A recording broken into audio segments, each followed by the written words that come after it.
Hey guys, I'm back with some more breakdowns for you. I wanted to do the Alabama spring game analysis a while ago, but like I said, I had little things going on, but now I'm able to get back into it. And so far, I've watched the first half, and I've been able to kind of notice some trends, some things that have caught my attention that I want to bring you, and also I'm just gonna highlight some of the more important plays. But today, I'm going to do the first quarter only, and then we'll just continue to work our way from there. But I'm going to break down some of the most important plays. So let's start with some of these trends, or at least let's start with some of the things that are important to know to begin with. So Alabama on A-Day does a crimson team and the white team. The crimson team this year had the second team offense and the first team defense. That's very important. And the white team had the first team offense and the second team defense. This is very important. So the way it works out is that the third string quarterback, because Tua Tagovailoa is hurt, the third string quarterback, Mac Jones, started for the crimson team, which had the second team offense, which played against the second team defense. And the white team, with the first team, had Jalen Hurts starting with the first team offense against the first team defense. So Mac Jones played against the second team defense. Jalen Hurts played against the first team defense. And that's important because, as I noticed in this half, is that the first team offense struggled, and it struggled bad with consistently moving the ball. And mainly it was due to severe pass rush from the defense. So that's a good thing I noticed about the first team defense. Terrell Lewis, Christian Miller, Raekwon Davis, Quinnen Williams, those guys are monsters, as we knew from last year, and they continue to harass and destroy the first team offensive line. Lester Cotton at left guard, and then the right guard, it kind of shuffled around a bit. A few people came in and out. They just did not stand a chance. The tackles, Jonah Williams got beat. Alex Leatherwood played some at right tackle, which is what I kind of wanted to see this year anyway. And he struggled. He had Christian Miller, Terrell Lewis, those guys made him look like he was a deer in the headlights. And it showed repeatedly throughout this first half. And Jalen Hurts barely had any time at all to even show what he can do. I mean, regardless of what you think about it or whether you think he should be quarterback or not, he was harassed. And it showed. He started to fall away from some of his passes. The pass rush was in at just about every time he took the snap. While on the other hand, Mac Jones had a clean pocket. And this is concerning. This is really concerning. Regardless of the quarterback battle or anything like that, the second team defense could not generate pressure. The second team front seven is a weakness. At least it was a weakness in this A-Day game. And it showed repeatedly. So at linebacker, it was Vandarius Cowan, number 43, and Joshua McMillan, number 40, for the second team defense. And the front seven had guys like Johnny Dwight, LaBryan Ray, who was probably only one of the few bright spots on the second team defense. And they could not get any pressure really on Mac Jones. I probably can count on one hand how many times I saw Mac Jones receive any legitimate pressure in the whole first half. Which is sad because he had a lot of opportunities to throw the ball, and it was non-existent. The offensive line, either the second team offensive line is a better pass blocking unit than the first team, or the second team defense or the second team defensive front seven needs a lot of work to do, and that's concerning because during the season, as we saw last year, Alabama dealt with injuries. So if we deal with injuries again, if the second team isn't up to par, that could spell trouble. So the first team defense look pretty good. Even in the secondary, they played a lot better than I thought they would with all these new faces. But that's just something I noticed, some overall trends. Now I'm going to break down some specific plays. So let's get into it. At the 11-minute, 25-second mark of the first quarter, Mac Jones has a clean pocket here, and they go four wide. He has no pressure. He tries to force a tight throw to number 87 on the left side on a corner route. But the ball's too high, and it was well defended by the safety number 3, who I think is Daniel Wright. Honestly, he could have hit Xavier Marks, number 19, on the left side pivot route. He did a little pivot route.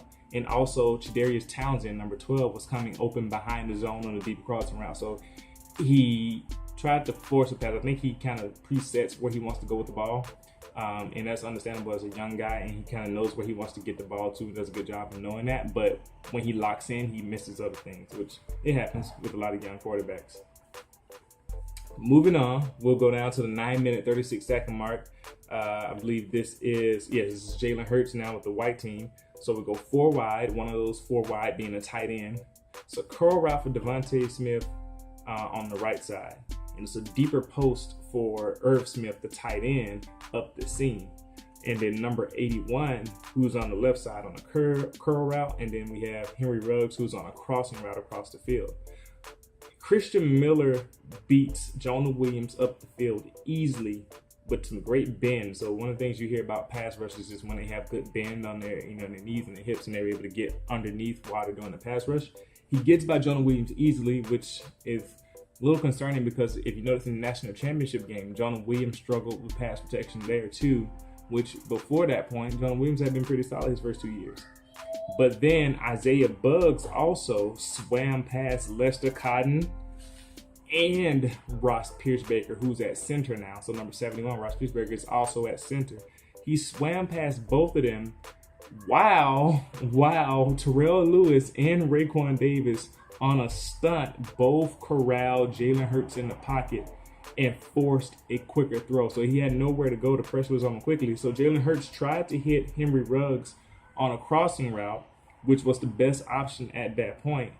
But Mack Wilson athletically, as he's a great athlete, leaped in the way to swat that pass down. The best possible thing would have been if Jalen Hurts could have hit Irv Smith as soon as he broke on the pass. As soon as he broke on the post route, But at that time, Christian Miller was already closing in on his back. So Christian Miller had beat Jonah Williams around the back up the seam with the bend, and he fell down because I think Jonah Williams tripped him.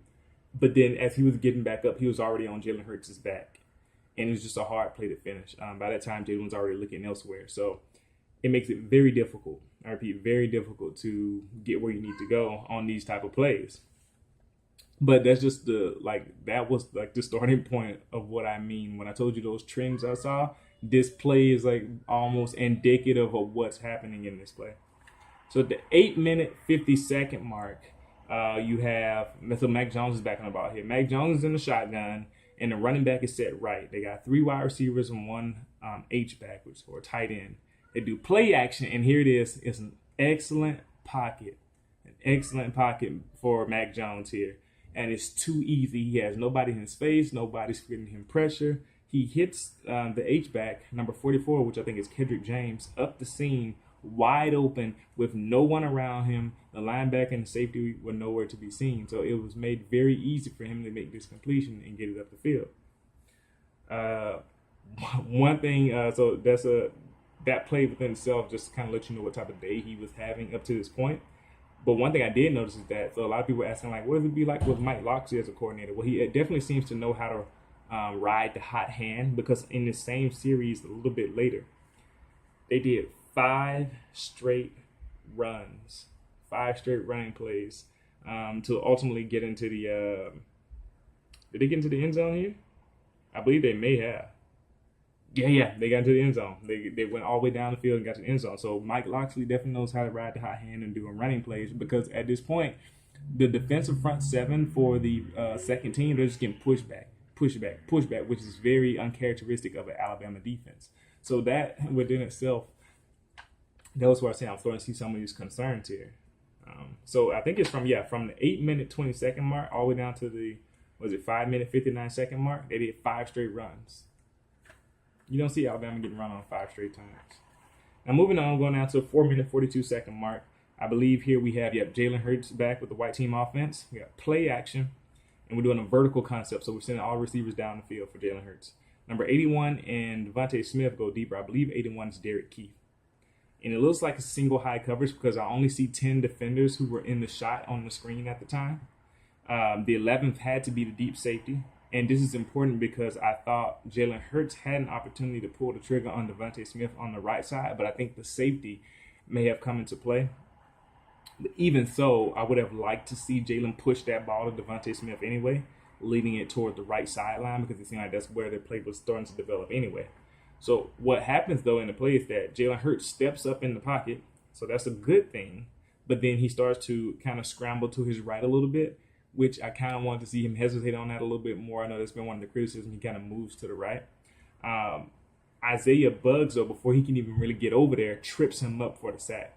So that goes to show you the type of day he had, in the sense that, so he gets up, he's stepping up in the pocket, and it's like, that's a good thing. It's like, okay, he's going to pull a trigger, he's going to throw the ball up the field, but he's already getting pressure, he's getting sacked.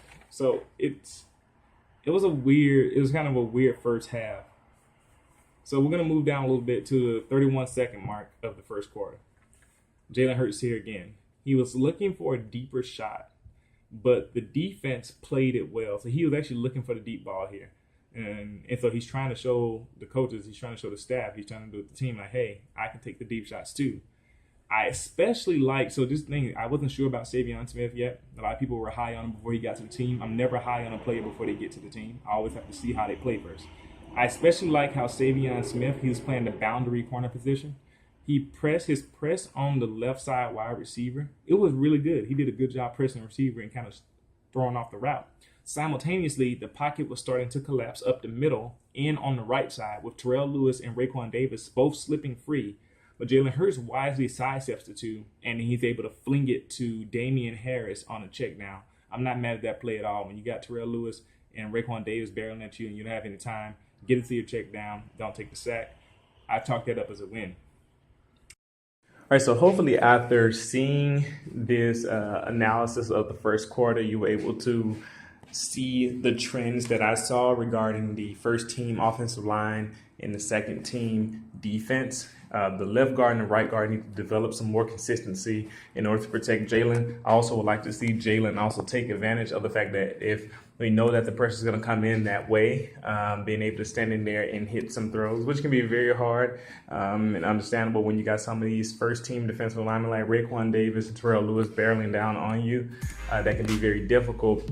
But there would definitely have to be some adjustments. We have to see some development over the summer. I'm really interested to see how that works out, because we're going to need them to play well in the season no matter who the starting quarterback is. Regarding the second team defense, we need to see some pressure from them. We need to see them improve, because it's very concerning if the second team isn't able to produce at a high enough level to effectively back up the first team. Because as we see with the onset of the spread offense and teams getting worn out and injuries happening, you're going to need your second team to come in and at least be effective enough and maintaining some level of consistency for the defense. So we'll see how that works out moving forward with the rest of the game. I'll bring you the second, third, and the fourth quarter analysis. Looking forward to having you all see that, and I'll see you next time.